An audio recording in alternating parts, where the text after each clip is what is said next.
ఇంకే ప్రభావం చాలా ఉంది. మీరు కూడా చూడండి. చాలా ఉబ్బలాట పడుతున్నావు. ముందు నీవే చూడు. చూడక్కయ్యా చూడు.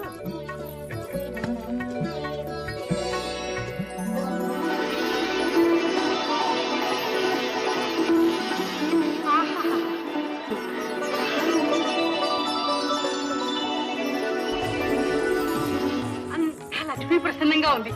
మీరు చూడండి, మీకేం కనిపిస్తుందో చూసి ఒప్పుకోవాల్సి వస్తే ఒప్పుకుంటాను.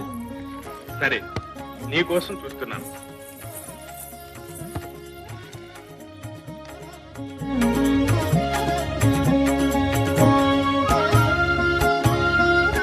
కృష్ణ, నీవు చూడు, ఎవరు కనిపిస్తారు? అందరికీ తెలిసిన విషయమేగా. ఇంత మాత్రానికి రుక్మిణి ఏమీ అనుకోదు గాని చూడవయ్యా కృష్ణ. సరే